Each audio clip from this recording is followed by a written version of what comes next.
En Procam te ofrecemos seguridad y vigilancia para industrias, proyectos a medida, alarmas con respuesta y monitoreo, cámaras de seguridad. Somos la única empresa con respuesta móvil de Juan Lacase. Comunicate al 091 26 10 58. Procam Seguridad.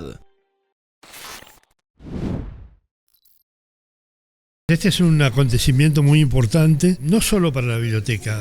Nosotros pensamos que para la ciudad, por lo que representó René Mora. Un acontecimiento en el sentido de que pudimos hacer algo que tenía que ver con cómo la gente puede tener un lugar donde ver lo que han hecho personas, investigadores de la ciudad, y que también sirva para la cuestión educativa, para el tema de la educación y de la investigación. Por allá, por el 2012, los primeros contactos, Mayra Malán, la hija, tuvo que hacer la tesis y tuvo que trabajar, y ahí se iniciaron algunos contactos que después se transfirieron a la biblioteca, y las comisiones de la biblioteca comenzaron a trabajar el tema acerca de ver la posibilidad de tener un museo. En un momento se había pensado en un museo integral con otro museo, pero después esto se demoraba lo que era el museo que hoy es Puerto Sauce. Entonces la familia tomó la decisión de entregar a la Biblioteca Rodó, que se hiciera responsable de todo lo que tenía en su depósito o en su lugar de investigación don René Mora. Desde ahí, entonces, podemos decir que se empezaron a buscar las alternativas, principalmente un espacio. Pensamos en un momento que eran 12, 15.000 piezas y hoy sabemos que son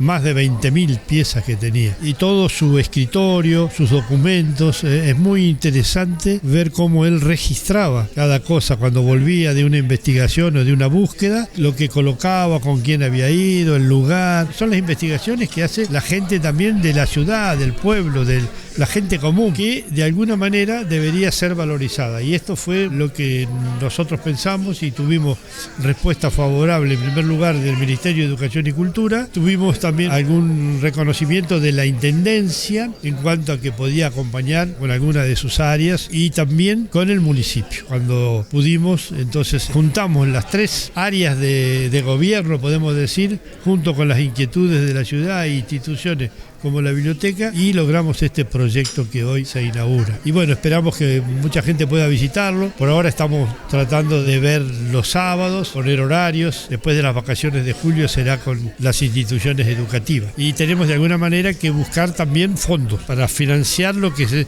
significa la atención, porque eso es lo que todavía no tiene una cobertura o una seguridad, pero seguramente lo vamos a lograr. ¿Cuánto fue la inversión que se tuvo que desenvolver para llevar a cabo efectivamente el museo, y ahí de dónde salieron los fondos? ¿Fue enteramente del municipio? ¿Intervino el Ministerio de Cultura, la Intendencia? La DICIT, el Ministerio de Educación y Cultura, invierte desde hace mucho tiempo con las profesionales. Nosotros no podemos decir una cifra, pero es mucho dinero. En cuanto a los técnicos que han venido y que han trabajado, no solo los que están ahora, otros que hubo antes, algunos eran estudiantes, pero hay actualmente por lo menos 2 técnicos que tienen un tiempo para esto. Después, la Intendencia colocó la gente que trabaja, ofreció a la gente que trabaja en el museo, no solo Andrés, que está acá y colabora, sino otras personas que vinieron y trabajaron bastante, con muchas horas, que es muy difícil cuantificarlas porque fueron días enteros y no siempre sabemos que por ahí se les compensa. Después la propia biblioteca invirtió de sus fondos más allá de 1 millón de pesos. ¿Fondos propios de la Biblioteca Rodó? Sí, de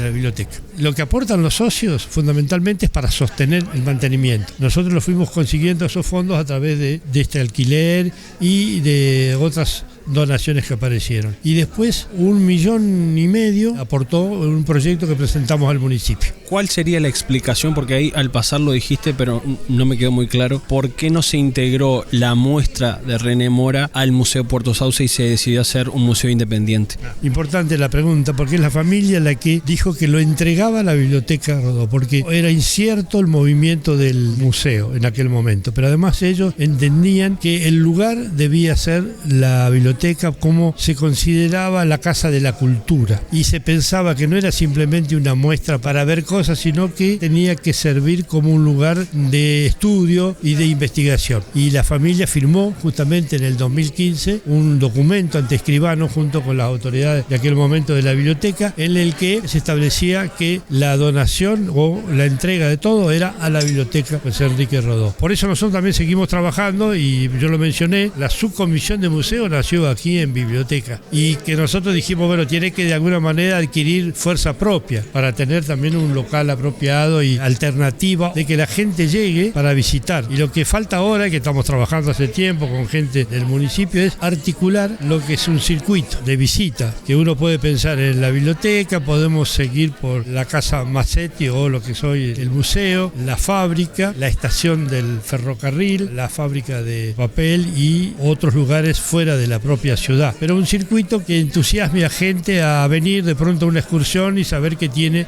varias cosas para ver y reconocer. Principalmente porque nosotros consideramos que la historia industrial de esta ciudad debe estar presente. Tiene que ver también con una historia de cultura de la gente que estaba en la fábrica, obreros, también profesionales, que tomaron la iniciativa para generar en el 1918 una biblioteca como esta, que no debe haber muchas, ¿eh? Esta biblioteca tiene 12.000 ejemplares, tiene 400 o más socios, tiene lectura de diario para quien quiera venir y espacios para investigar. Contanos un poco la historia de este museo. El Viejo Mora, cuando estudiante de arquitectura, estaba muy cerca de la librería de Oliveras. Él iba seguido y compraba muchos libros, le interesaban muchos temas, sobre todo poesía y arqueología, entre otras cosas. Pero además, en la librería de Olivera había cacharros indígenas, piezas indígenas sobre las bibliotecas, porque el Viejo Olivera es Pancho Olivera, que después la colección de Pancho Olivera, muy conocida, está en el Museo de Historia Natural. E incluso la campana, que es el símbolo de ese museo, es una de las campanas que se encontró acá, que la había encontrado el señor Frascarelli, el balsero. Cuando viene a vivir a Juan Lacase y al tocar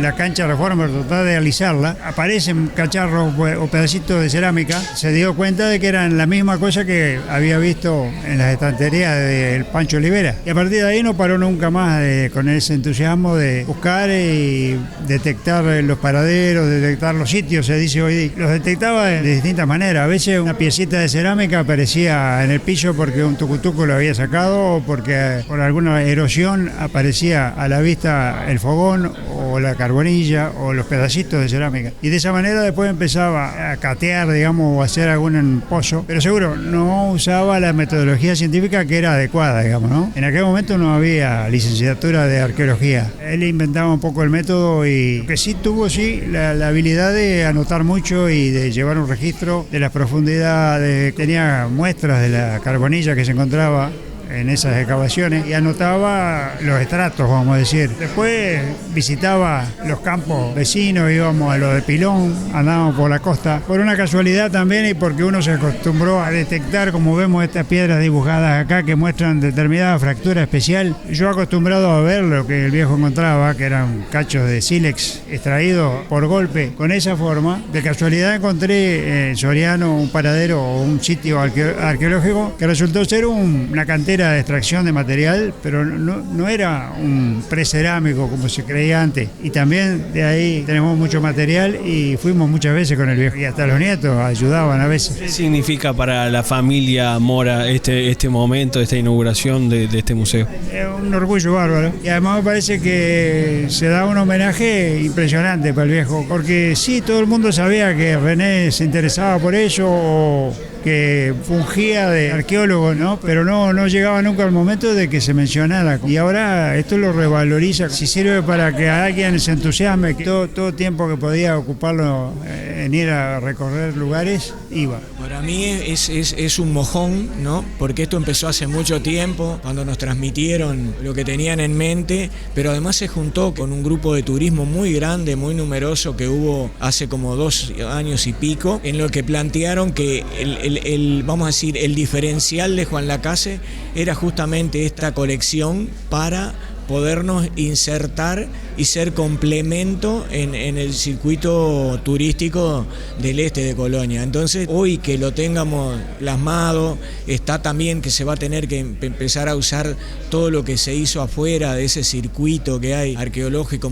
mostrando los lugares donde se encontraron cosas, donde teóricamente estarían los fogones, todo ese tipo de cosas. Nosotros estamos empezando a tener un relato ancestral, ¿no? ¿Cuál fue la intervención que tuvo el municipio para que efectivamente el Museo Mora se haga realidad? Bueno, lo que hicimos es poner durante 2 años, este año por ejemplo pusimos arriba del $1.000.000 para que se fuera implementando la parte de la infraestructura, todo lo que ustedes están viendo. Nosotros eso lo abrazamos porque además de poner en valor esto que nos parece espectacular, también tenía un significado porque estábamos trabajando todo en conjunto. A nivel nacional estaban poniendo recursos, la universidad estaba poniendo recursos, la intendencia estaba poniendo recursos y nosotros pusimos ese granito de arena nuestro que le dio el empujón final. O sea, cuando nosotros dijimos sí, vamos a apoyarlo, ahí fue que se arrancó, ¿no? Porque se precisaba un fuerte empellón. Yo que lo conocía a don René, me acuerdo que él me decía que le dijera a René, él me tuteaba, yo no le podía tutear,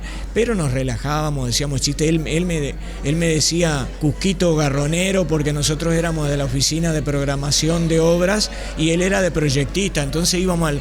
Bueno, don René, ¿cómo viene la cosa? Está el proyecto pronto, pero los Cusquitos Garroneros ya andan... Pero era un tipo sumamente amable y vos veías la pasión que le ponía. Si ustedes miran lo que hacía él, no solo ponía que la pieza la había encontrado en tal lugar y todo, sino que recortaba un pedazo diario y destacaba esta noticia estaba el día que encontré destacada en la prensa el día que encontré tal pieza. O sea, vos veías un cuidado de lo que estaba haciendo y un amor que realmente merece estar hoy donde están acá, ¿no?